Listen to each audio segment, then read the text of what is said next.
Pode o quê? Agora é a segunda parte da conversa com a doutora Márcia Rachid sobre quimsex e dependência, liberdade ou aprisionamento. Aldol, diazepam, roipinol, prometazina. Meu médico não sabe como me tornar um cara normal.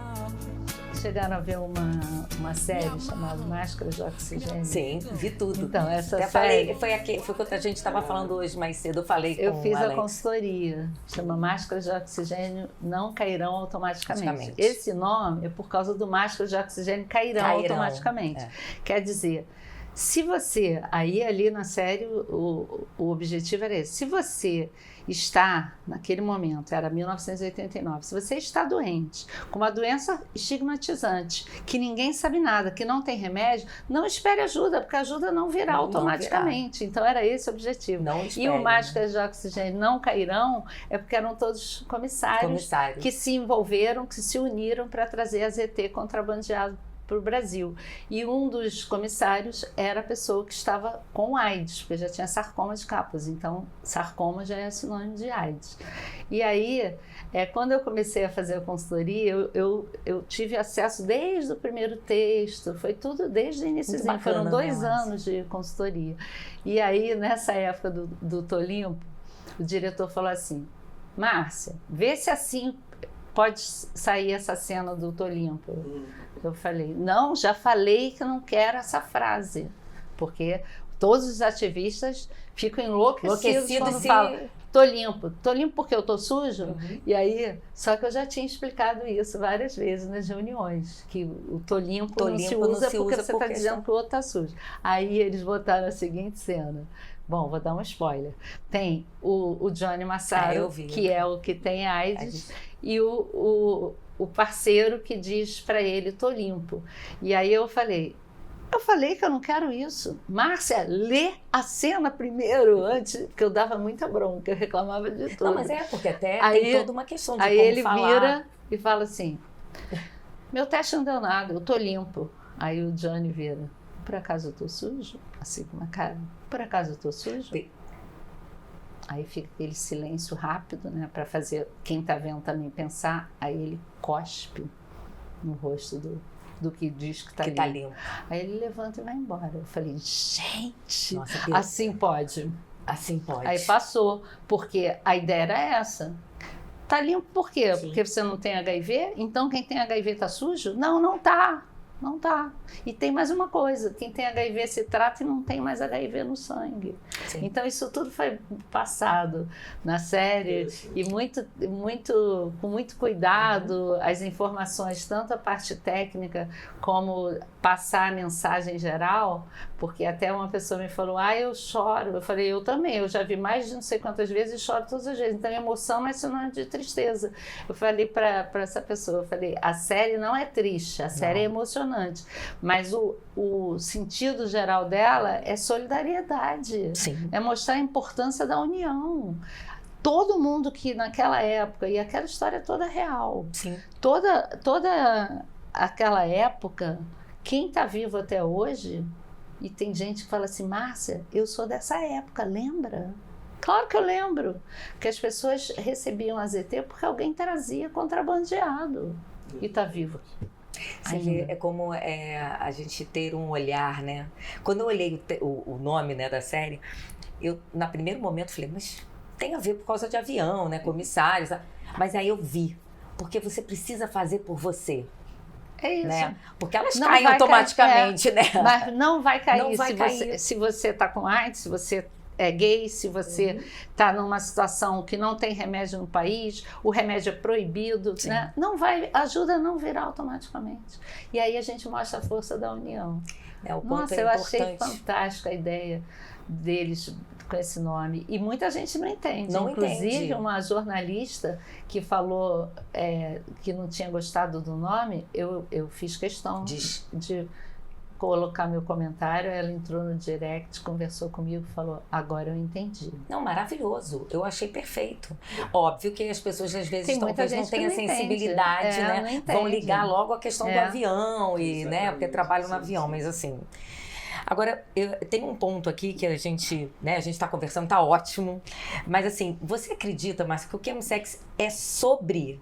A gente falou um monte de coisa, mas assim, uma coisa para pensar. Sobre liberdade sexual ou solidão coletiva? Nossa, que pergunta, hein? Essa, depois eu vou até anotar. Não, pode deixar. É algo que eu fiquei pensando muito, né, quando a gente montou. Essa é maravilhosa, porque provavelmente, aí eu não vou dar... Não, na sua percepção, na sua sensibilidade. Opinião, mas provavelmente as pessoas pensam em liberdade. Mas eu gostei, eu acho que é solidão coletiva. Gostei, viu? E você, Alexa, o que você acha? Mas é forte. É forte, é muito forte. Porque eu acho que na verdade, eu não vejo como uma liberdade. Porque apesar de ser uma escolha, né, o uso, né, o início do uso, né, depois a gente não está falando da dependência, se torna sem... Foi aquilo que a gente falou do prazer, né? Acaba ficando um pouco sem o sentido. E o sentido, para mim, é a conexão entre, né, aqui vou fazer uma analogia, entre a razão e o que você sente. Sim. Então você acaba fazendo o automático. E então as pessoas que elas acabam utilizando, né, uma substância para ter uma relação sexual, que é algo íntimo, independente do sexo casual ou não, acaba ficando o quê? Muito na solidão, por essa automaticidade. Né? E aí o pior é o depois. A pessoa não tem ninguém. Ela tem um monte e não tem ninguém. Não tem ninguém. Porque o que é uma relação, né? Relação, ação, troca. Mas não tem relação. Não tem relação. Não existe. E uma coisa Nossa, eu gostei dessa história. Tem um rapaz, não, adorei. Tem um rapaz, eu conheço ele pessoalmente. Eu postei no meu Instagram, sobre o alcoolismo, que ele posta, tem várias partes. Eu postei a parte 2, porque eu achei que dava para ser uma parte visão. E sintetizar, que ele diz: aí eu me via no carnaval, como que eu não ia usar? Como que eu não ia beber, usar álcool? E aí ficou aquela coisa, porque ele se define como alcoolista. Sim. Ele realmente era dependência química, não era um álcool por acaso. E aí quando ele conseguiu pular o carnaval, acordar no dia seguinte sem ressaca, acordar normal, ir correr, ir fazer as coisas dele, ir sair com os amigos, e perceber, gente, eu tô normal. Eu tô adorando ter prazer mesmo. Saber o que é o carnaval, porque ele percebeu pela primeira vez. É muito bom, assim, porque ele está contando, ele chora no vídeo, é maravilhoso. Ele fala que pela primeira vez, conforme ele conseguiu parar, que ele percebeu o que é o falso prazer e o prazer verdadeiro, porque ele consegue ver as coisas acontecendo. Era tudo no automático. Isso, automático. Não tinha prazer nenhum. Ele estava no carnaval, mas não estava no carnaval. Ele não estava vivendo, né? Aquela coisa. E aí parece, né, meio poético, né? Não estava vivendo. Não, mas é verdade. Porque é dependendo automático. da situação, a pessoa não está ali. Não está. É claro que você falar isso para determinadas pessoas, eu tenho vários amigos que bebem muito, e eu acho que é muito demais, mas a pessoa não acha. E aí, essas pessoas que bebem muito, mas não acham, e aí a história da droga é a mesma coisa, não, mas eu cheiro pouco cocaína. Não, mas eu uso metanfetamina só às vezes. Alguns finais de semana. Ela ainda não chega nessa situação que eu acabei de dar o exemplo do rapaz, porque ela não consegue perceber que ela está anulando ela própria. Sim. Ela não percebe. Então, essa situação do pós, e ela olhar para trás e falar, não era eu, não estava lá. Então, ela não tem essa visão. Então, se eu falar isso que eu acabei de falar, para determinados amigos meus que bebem, acho que bebem pouco, vão falar, mas eu estava ali normal, aquele é meu normal. Eu falo, eu realmente nunca vi você alcoolizado e você está muito alcoolizado. Porque a gente não sabe que tem a predisposição. Aí a pessoa diz, mas eu sou aquela pessoa, eu sou assim mesmo. E aí vai falar a mesma coisa da metanfetamina, que vai usar pouquinho, usa de vez em quando, a cocaína. Não, mas você percebeu? Eu tinha usado cocaína, você nem notou. Mas não é sobre notar, né? É sobre o que ela gera para aquela pessoa. São várias coisas. A própria maconha, que eu tento falar para os pacientes, desculpa, mas você vai ficar demente. Aí a pessoa fala, Márcia. Eu falo, gente, existe uma ação cerebral. Se não houvesse ação cerebral, você não sentiria o que você sente. Você concorda? Concordo, mas daí ia dizer que vou ficar demente, falo, então continue usando. Sim. Tomara que você não fique.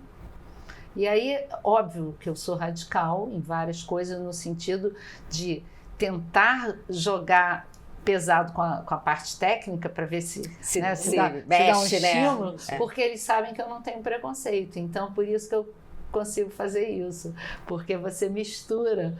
Eles falam que eu misturo as duas Márcias, né? A Márcia que dá atenção e a Márcia que dá bronca. Porque você tem que tentar falar assim, ei, sacode a poeira aí, dá a volta por cima e sai disso. Porque é difícil, porque os exemplos que a gente você estava dando daquele paciente. A pessoa morre. Ela não queria ajuda, não queria se fosse, mas... mas o problema é que às vezes chega num extremo que a pessoa morre. Aí você só lamenta. Lamento que a pessoa morreu. Não, é uma perda. Uma perda, eu também concordo. Né? Eu acho que e não é aquela frase, o que a gente tem de mais importante? A vida. Nós sabemos, mas o que eu estou fazendo na minha vida. Mas aí tem a história que eu dei o exemplo, né? Enquanto a própria pessoa aposta que a vida pode ser jogada fora, que a vida não vale a pena, fica difícil. Porque não é verdade. Eu acho que não é verdade. Porque se fosse verdade, a pessoa não estava estudando, fazendo mestrado, fazendo doutorado. Mas ela tenta se convencer que a vida não vale a pena. Não, mas a minha vida não vale a pena. A minha vida não tem sentido. Não tem ninguém que gosta de mim. Mas eu faço mestrado, terminei o meu mestrado, defendi o mestrado. Foi linda a defesa. Imagino. Aí volta aquela frase sobre o acolhimento, né? Que cria uma expectativa. Olha, parabéns para vocês, viu? Porque eu não queria estar no lugar de vocês dois. Eu prefiro o meu. Mas a gente está junto nesse caminho. Mas assim, lembrando de fatos passados que você até traz nas suas entrevistas também, parabéns para você. Eu também, com certeza. Uma pessoa que se dedica a cuidar de criança e nesse... muda, porque você fala, eu não quero ver criança morrendo, né? Isso foi a vida que aprontou comigo. Sim, então... Essa foi engraçada. Conta pra gente. Essa história é muito engraçada, porque eu me dei conta, conversando com um pediatra, falando com ele no WhatsApp. Ele não é do Rio, é de São Paulo. Eu falei... Nossa, você me fez lembrar de uma situação que eu não tinha lembrado, por isso que não está no meu primeiro livro, porque seria para estar pela lógica. E aí ele trabalha só com crianças que morrem, porque ele trabalha com criança grave, que tem câncer, que tem doenças terminais, mesmo. Então ele tinha postado uma coisa linda de uma criança que tinha morrido e ele falando da relação dele com a criança, com os pais. Quando eu li, eu achei tão bonito. E aí eu falei, meu Deus, vou ter que escrever para ele. Aí eu fui lá, escrevi. E para minha surpresa, ele respondeu. Aí a gente começou... Vai mensagem, volta mensagem. Era no Instagram, no direct do Instagram, porque eu não conhecia. Aí, nessa história... Eu lembrei da minha história com as crianças, mas eu estava no 6º ano de medicina e numa enfermaria que as crianças eram graves e eu me apegava e brincava, ensinava a contar e ficava ali conversando. E as crianças morriam, porque era uma enfermaria de criança grave, tinha muita criança com câncer, muita criança com doenças autoimunes, coisas seríssimas. Então você chegava, cadê a criança? Morreu. Cadê a criança? Morreu. E aí eu pensei, eu vou ser pediatra? Pediatra só de consultório, para ficar aquela coisa simples, né? De toma 5 gotinhas, eu não queria. Também não queria. Eu queria fazer, se eu fosse fazer de hospital, continuar na linha, eu já tinha essa ideia de ficar, no hospital, de dar aula. Aí eu falei, não vou trabalhar com criança não, vou ficar vendo criança morrer? Não vou nada. Aí, teoricamente, eu estava dando as costas para a morte. Aí volto para... Teoricamente. Volto para a Unirio para fazer onde? Pós. Aí chego lá, os primeiros casos começam a aparecer que não tinha nem como comprovar, porque não tinha teste no Brasil. Não tinha teste. Aí começo a fazer pós em imuno. Só fui fazer mestrado em infecto depois, porque eu fiz pós-graduação em imuno em vez de residência em infecto, porque eu não ia trabalhar com morte. Que loucura, né? Mas aí é engraçado, é como se fosse assim, o caminho, né? A vida vai chamando.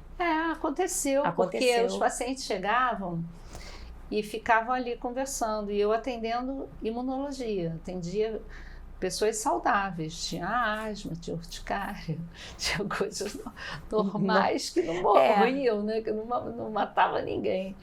E tanto que eu trabalhei 1 ano ou 2 no ambulatório, porque depois eu fiz aqueles concursos do antigo INAMPS, que é Ministério da Saúde, como alergista. Alergia e imunologia. Aí só atendi asma, eles chamam de bronquite, né? Asma, urticária, um monte de coisa que tudo muito saudável, né? Era muito interessante. Muito interessante. Depois passou... Aí os pacientes chegavam, ficavam esperando gravíssimos. Aí eu comecei a me envolver nessa loucura. E foi te puxando para lá. Foi me puxando. Quando eu vi, já estava mais envolvida da cabeça aos pés. Você acredita, Márcia, que a gente, né, depois de tantas histórias, tanta dedicação e tanto envolvimento, e dizer que pra gente o nosso trabalho é desafiador, o seu também, o nosso, mas estamos falhando como sociedade ao não falar disso, né? A gente está falando do chemsex, né, abertamente. Então, aí eu vou usar o que eu sempre falo, eu acho que o preconceito é que impede. O preconceito é muito grande em relação a tudo. As pessoas são preconceituosas ao extremo. E o preconceito acaba com tudo. Então, hoje, para tratar uma pessoa que vive com HIV, é relativamente simples. Você dá remédio, a pessoa não adoece, quer dizer, nem chega a ficar doente, fica com a carga indetectável, não transmite, vive normalmente, trabalha, estuda, faz tudo. Então, essa pessoa poderia chegar e falar assim, porque eu vivo com HIV, eu me trato, eu trato lá no hospital, não sei o quê. As pessoas não falam. O preconceito é gigante a ponto da pessoa não ter coragem de buscar o seu remédio no posto, pagar para uma empresa, pagar para alguém ir buscar ou pedir alguém da família. Isso são vários casos, incontáveis. Isso aí eu imagino. Eu nem conto, mas são incontáveis. E isso é uma situação. A outra situação são pessoas que sequer fazem o teste, porque não tem coragem de fazer o teste, porque não tem coragem de ir lá. Eu não tenho coragem de ir lá, porque se eu for lá, vão ver que eu estou fazendo teste para AIDS, né? Porque falam sempre isso, é teste para AIDS. Isso é outra situação. Então, o preconceito, ele mata mais do que o vírus. Isso é clássico. É uma frase clássica, mas é a frase.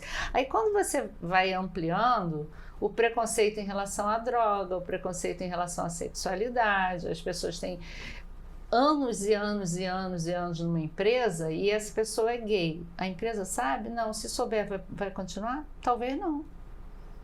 Então, são vários preconceitos. Eu não estou falando mais do HIV, não. Estou falando de uma pessoa, um cara gay, tá? Então, o cara é gay, trabalha numa empresa, mas ninguém da empresa sabe que ele é gay. Esquece, ele não tem HIV, tá? Estou falando de outro preconceito. Sim, então, preconceito em relação à sexualidade, preconceito em relação ao HIV, preconceito em relação a situações ligadas à droga. Aí, se misturar o que eu falei antes, a interseccionalidade, racismo com preconceito, aí vai misturando. E aí vem, né, as questões que você vai somando fatores, né, orientação sexual, identidade de gênero. Aí outro dia eu falei isso. As pessoas que mais morrem, além da questão de LGBT, é o T, é travesti e travesti preta. Sim. Então, a pessoa é negra, é travesti e se tiver HIV, então são 3. É uma loucura. E tem mais um detalhe, às vezes ela tem esses fatores, ela não morreu porque mataram, mas ela se mata porque ela não aguenta. Não aguenta a pressão social. Nós perdemos uma pessoa assim, e uma das histórias era incontáveis entrevistas, um currículo maravilhoso, mas aí chega na entrevista, preenchemos. Não deu para avisar. Não deu para avisar porque a pessoa não sabia que quem ia chegar era uma travesti. Exatamente. Então, quando vê que é uma travesti, não preenchemos a vaga. Então, a pessoa vive a vida inteira cercada de estigmas. Eu até fiz essa pergunta numa palestra que eu fui fazer só para psicólogo. Eu acho que eu comentei isso naquele dia. Comentou. Que ninguém sabia a diferença de estigma e preconceito. Falou aí assim. eu falei para eles, gente, preconceito é uma coisa que você cria na sua cabeça, uma imagem, uma situação. Aí eu até dei o exemplo do extraterrestre. Eu crio. Como é que é um extraterrestre? Inventei, porque não existe, Sim, nunca vi. Nunca vimos. Então eu crio uma imagem, seja lá do que for, de um usuário de... como é que é um usuário de droga? Criei aqui uma imagem. Como é que é um cara gay? Criei aqui uma imagem. Como é que é uma mulher lésbica? Inventei aqui uma imagem. Como é que é uma pessoa que tem AIDS? Aí eu pensei aqui a imagem. Não é imagem. Esses são os meus conceitos pré-estabelecidos. Quando eu rotulo essas pessoas, é o estigma, é a marca social. Então, viver cercado de estigmas, preconceitos e mais o racismo, você vai misturando isso tudo, a pessoa às vezes escolhe.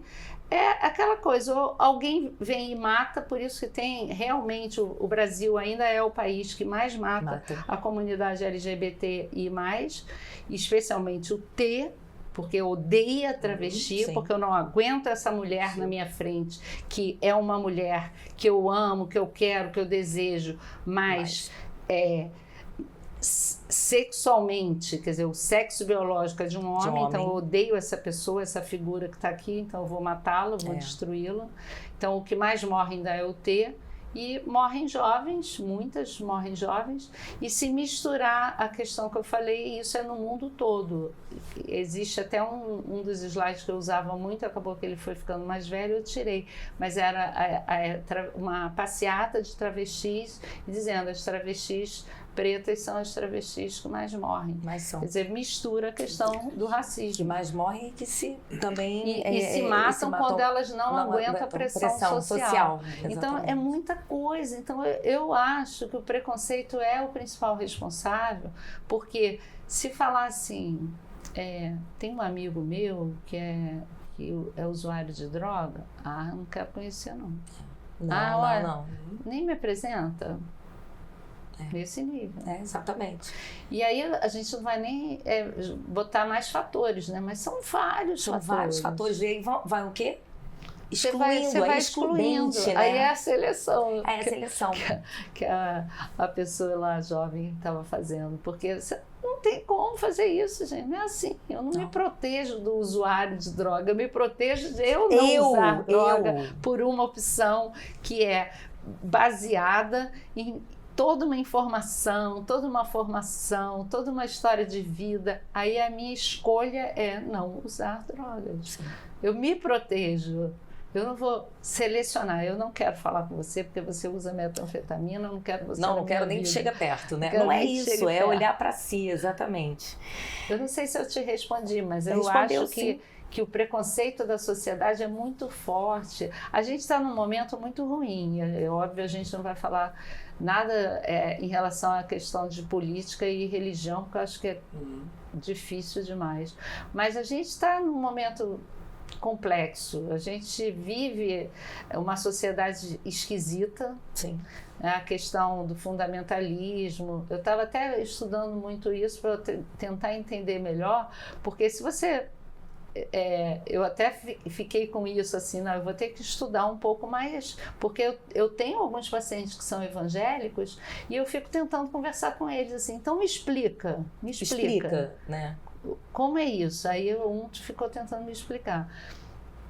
E aí eu entendi que para ele não tem essa loucura do fundamentalismo. Então, a interpretação é que é errada.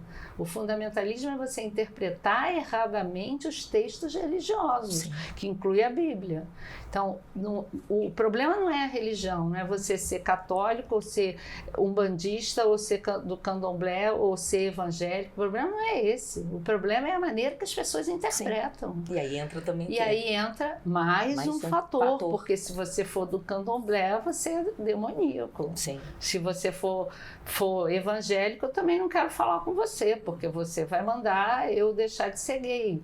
Então, não quero que você chegue na minha casa. E aí eu fui tentando conversar com ele, porque ele é evangélico por formação, que a família toda é evangélica. Por outro lado, ele foi expulso de casa pela orientação sexual. E ele não deixou de ser evangélico, sim, porque é a formação dele. Sim. Então, a questão é a interpretação dos textos religiosos. Ele fala, eu não acho que eu tenha que morrer, ou tenha que deixar de existir, ou tenha que mudar de orientação sexual porque eu sou evangélica. Sim. Eu entendi perfeitamente. Aí a gente começa a pensar na questão da crença, né? E aí tem o preconceito, porque aí a família é a interpretação. E são pessoas muito simples. Sim. Então foi o que eu falei para ele, você tem que ser feliz independentemente da sua família. Faça outras famílias, porque senão você sofre. Sim. E fazer outras famílias escolher, né? As pessoas, estar com pessoas que possam estar acolhendo. Mas é um sofrimento, né? Ele falou uma muito frase sofrimento. O maior sonho da minha vida era ouvir minha mãe falando eu te amo. Aí eu falei para ele assim, será que a sua mãe já falou isso para alguém, ou alguém falou para ela? E ele mesmo falou, não, minha mãe, ela não sabe o que é ser amada, ela é muito simples, ela não sabe nem o que é amor, ela não sabe expressar. Eu falei, então você não vai ouvir eu te amo da sua mãe, por mais que ela ame você. Ame você, exatamente. Ela não vai saber falar eu te amo. Aí eu falei para ele uma coisa que eu penso, eu falei para ele, eu poucas vezes falo eu te amo e poucas vezes ouvi eu te amo, porque não é uma coisa nossa, da minha família. Eu sempre fui muito amada pelos meus irmãos, pelo meu pai, pela minha mãe e vice-versa. E a gente nunca teve nem tem esse hábito de falar eu te amo. Mas tem uma maneira de dizer eu te amo tão verdadeira que você não precisa da frase eu te amo, porque tem tanto eu te amo jogado ao vento. Sim. Aí ele riu. Muito volátil, né? Ele ficou mais felizinho. Que bom. Muito bom. De uma situação que você fala, você saía, né, de onde você morava para ir até ao seu paciente, porque ele queria fazer o bolo para comer junto com você. Muito legal. Tem tudo a ver com o que você acabou de falar, dessa coisa do amor, né? Porque eu não tenho da família, mas tinha você ali próximo. E é essa maneira, né, de demonstrar, mas eu fiz para você. Falava, mas eu tô cansada, eu tenho que ir para casa. Não, por favor, vem aqui que eu fiz para você. Aí você vai. É a demonstração do amor. Então, não precisa do eu te amo. Sim. Porque tem muito eu te amo jogado ao Léo, né? Mas vivenciar o amor, né? E essa coisa de vem aqui em casa que eu fiz um bolo para você. Nossa, isso é tão legal, né? Eu tenho muito isso com algumas pessoas. Esse especificamente que você está falando, não. Foram 8 meses. Eu tive muitas pessoas que marcaram muito a minha vida em tempos muito curtos. Eu até falo sobre isso, que eu perdi muito a referência de o que é muito, o que é pouco. Eu comento isso, acho que é no Sentença de Vida. Você perde a referência do que é muito, o que é pouco, porque você vive intensamente certas relações, como eu vivi, porque você está no extremo da vida. E isso mexeu muito comigo agora, recentemente, que eu presenciei o sofrimento da minha mãe, um sofrimento muito intenso num tempo mais ou menos de 8, 9 meses, mas era o oposto do que eu vivenciava, porque meus pacientes eram muito jovens, naquele início da epidemia, eu também era muito jovem, então eu tinha quase a idade deles, e eles sabiam que iam morrer, então eles ficavam fazendo os planos do aqui e agora. Márcia, você me ajuda a fazer isso? Eu quero fazer tal coisa, você me ajuda? Eu quero desfilar no carnaval? Eu quero realizar tal sonho? Eu quero falar com com fulano tal coisa, eu não tenho coragem, você me ajuda? Eu tenho que programar coisas para deixar, porque eu tenho um terreno não sei aonde. Era o aqui e agora. Então a gente vivia intensamente o aqui e agora. O bolo, o prazer do bolo, as coisas que estão acontecendo. Então, às vezes, em 6, 7, 8 meses, eram meses intensos. Porque as pessoas tinham aquela coisa, eu sei que eu vou morrer e eu posso morrer amanhã. E aí eu vivi uma história completamente diferente com a minha mãe, porque ela nunca expressava eu sei que eu vou morrer, ela não falava em morte. Eu tentava ver se ela queria falar, ela não queria. Eu tentava usar essa minha experiência com ela e não deu certo porque ela não queria falar e ela dizia, eu quero melhorar. Então, uma pessoa com uma idade avançada, o oposto do que eu via com jovens, dizendo, eu quero viver, que ela queria viver, eu quero voltar a dançar. Uau! Eu quero voltar a cantar. Sim. No coral. Então, uma pessoa que quer viver e sabe que não vai. Ela estava falando porque era o desejo dela. Não porque ela estivesse querendo dizer, olha, eu estou falando por falar. Não, era o desejo, ela tinha sede de vida. Então, quando você está nessa situação, você percebe, comparando com aquele passado, a diferença do momento desse extremo da vida, que é você ser jovem e estar diante da morte sabendo que vai morrer. Aí você vive intensamente o que você tem. E isso que eu tentei chamar a atenção do meu paciente que está envolvido, né, com droga e álcool, que eu falei, tenta valorizar o que você tem. Porque aí você percebe que foi o que eu falei, a história do café. Do café. Se eu ficar aqui como eu estou com vocês, esse momento pode ser intenso e marcar a minha vida. Porque a gente está vivendo intensamente esse momento, com prazer. Eu estou aqui porque eu quero, eu estou conversando com vocês, a gente sabe que isso pode ajudar outras pessoas. E tem uma intensidade. E as pessoas não estão mais fazendo isso. Então, essa intensidade do viver é que dá prazer ao viver. Se você ficar pensando no viver depois, é que não está mais dando certo. Você acaba não vivendo. É o que a gente ouve, né? Só por hoje. É só por hoje. Porque não está mais dando certo. E por isso que eu acho que assim, naquela época funcionava, porque era assim, Márcia, eu quero sair na Marquês de Sapucaí. Uau! O cara tá dentro da enfermaria. Uau, ele quer. Aí eu tinha que arrumar um jeito, porque eu também era muito jovem, então acho que também misturava. Também, né? Aí eu pensava, meu Deus, como que ele vai sair na Marquês de Sapucaí? Tá na enfermaria internado. Aí daqui a pouco a cabeça não parava, eu voltava. Que dia é o desfile? Tal dia, porque antigamente eram 2 dias. Era 2 dias só, Qual é a escola? Aí ficava já pensando um jeito, e ele foi, que é uma das histórias que eu conto, que ele foi, voltou, e eu senti um alívio. Ele ganhou. Não, esse é o outro, esse é o carnavalesco que ganhou a estandarte de ouro, ganhou o desfile, né? Foi campeão. Esse é outro, esse aqui queria desfilar, porque sabia que ia morrer, então ele queria desfilar. Aí ele foi, desfilou, e voltou. Quando ele voltou para internar, que eu vi aquela pessoa vindo no corredor, eu senti um alívio, eu falei, e aí, como foi? Ai, foi maravilhoso, agora já posso morrer em paz. Então, essa coisa do viver, as pessoas não entendem. Eu lembro que você fala assim, me bateu uma coisa, eu fui lá para ver ele, né? Da enfermaria. Esse é do carnavalesco. Eu sabia que ele ia morrer. Não, esse é um dos pacientes que mais marcou a minha vida. Esse e o que me deu a passagem para viajar, que ele falava assim, você tem que ter essa experiência de conhecer um congresso internacional, de ver como é que são outras coisas, que ele sabia que eu era uma pessoa muito simples, morava num subúrbio, né, na Tijuca, perto do hospital, nunca tinha viajado, nunca tinha ido a lugar nenhum, e eu dizia, mas de onde você tirou isso? Ele dizia, Márcia, não é para mim, eu sei que eu vou morrer e falta pouco, e faltava pouco mesmo, é para você. E aí um dia ele falou tão sério que ele falou, é para você nunca desistir do que você está fazendo, que você vai sofrer, você vai chorar, você vai perder, mas para você lembrar que eu te dei isso para você não parar, para você não desistir. E na hora que ele morreu mesmo, que eu fiquei muito mal com aquilo, falei, eu vou ficar vendo gente morrer, aí deu a mesma crise, das crianças lá atrás. Vou ficar vendo gente morrer, não vou me embora, vou parar de fazer esse ambulatório, não sei o quê, já estava dentro do carro.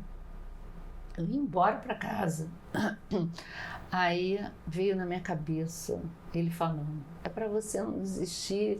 Falei, meu Deus. Voltei, estacionei o carro e fui para o ambulatório. Foi literalmente assim. Eu me lembro que eu encontrei um psicólogo que trabalhava comigo.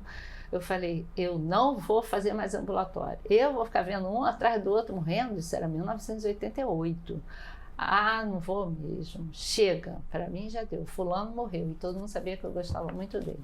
Aí ele falou, não, faz o seguinte, vai para casa, esfria a sua cabeça. Eu digo que você não vai atender hoje e aí amanhã você pensa.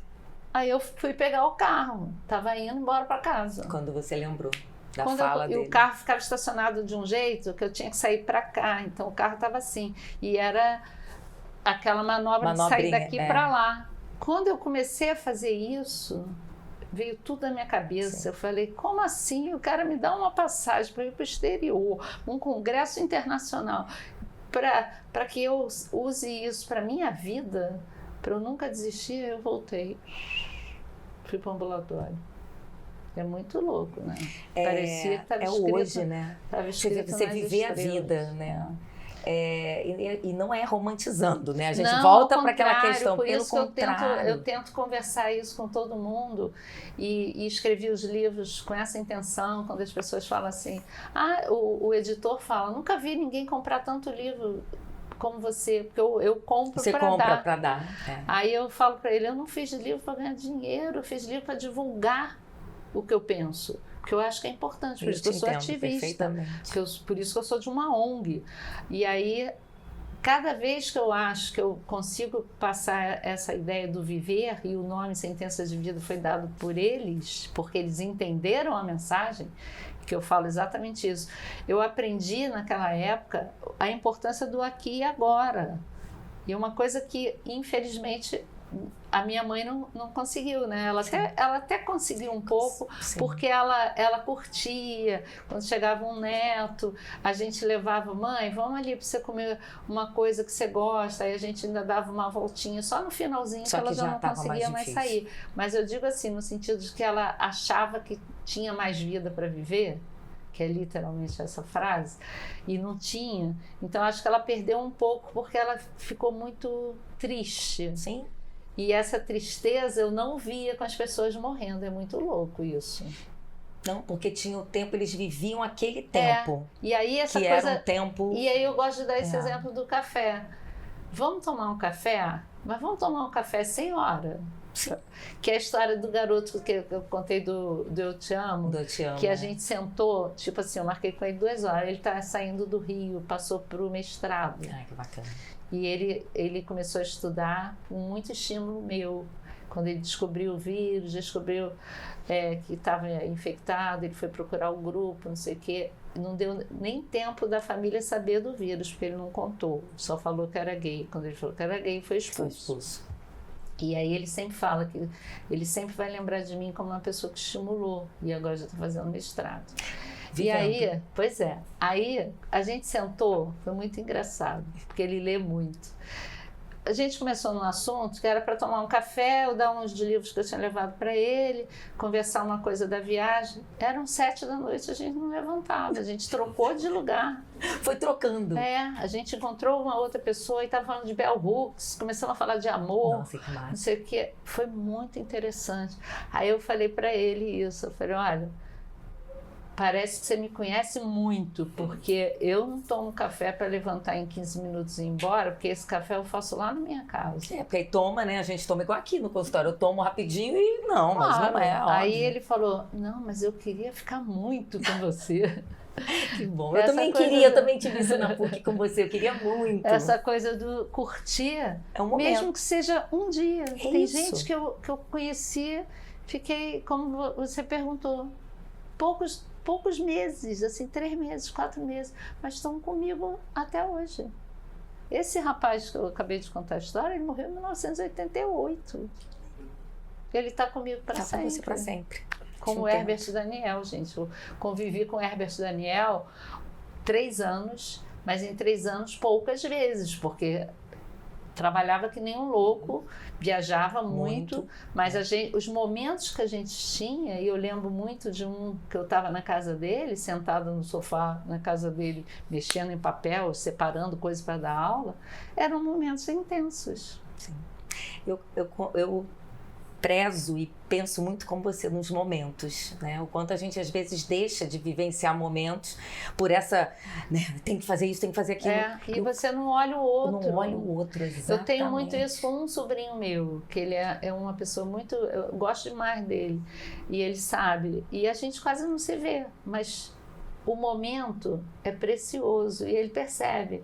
E ele tem isso comigo. Ele fala assim, ô tia...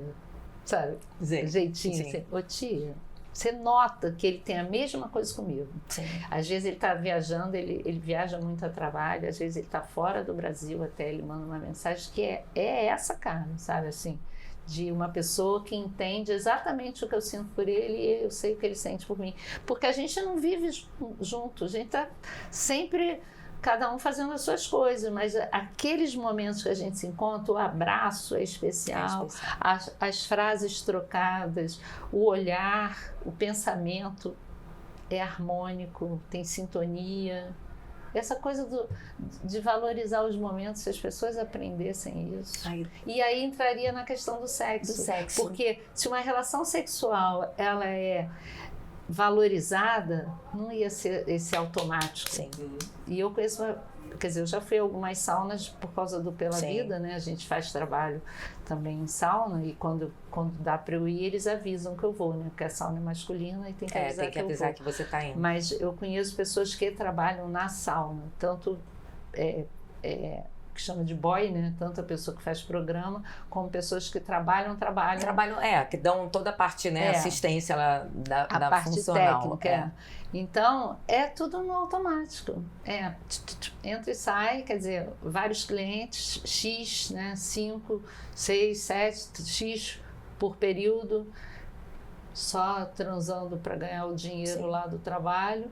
E as pessoas que estão indo lá porque se fosse só pessoa quer ir lá para ter uma ejaculação, não, teria sozinha em casa. Não, é para dizer assim, não, eu estou indo lá para satisfazer um prazer e metanfetamina rola. Porque como é uma coisa que acontece assim, é uma experiência. Vai ser só uma experiência, só que a experiência às vezes vira o vício. Mas porque de um start, pronto.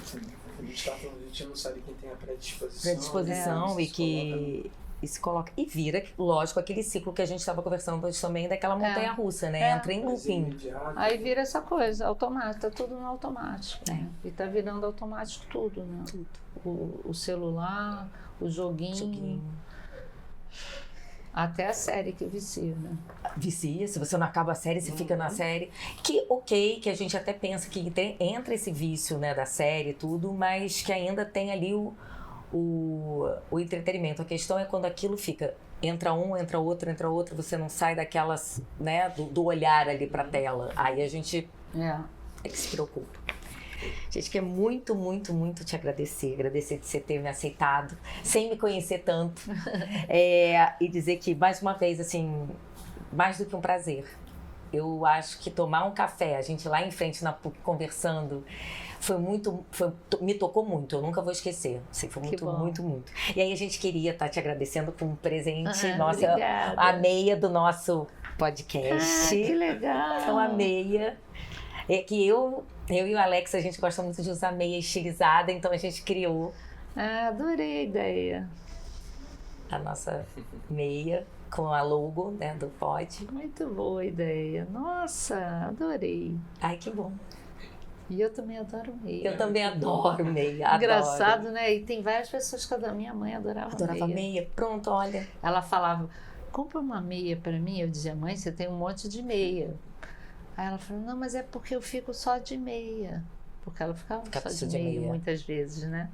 Aí eu falava, mas mãe, que meia você quer? Não, compra uma meia bonita. Era essa meia era assim. Essa meia assim. Meias diferentes. Eu tenho um monte. E tá lá em casa agora as meias dela. Eu tenho coleção de meias. Não, eu também adoro. Presente, engraçado. Já dei algumas, né? Aí por isso que a gente pensou. Que tinha mais pessoas que adoravam meia. Eu tenho 3 gavetas.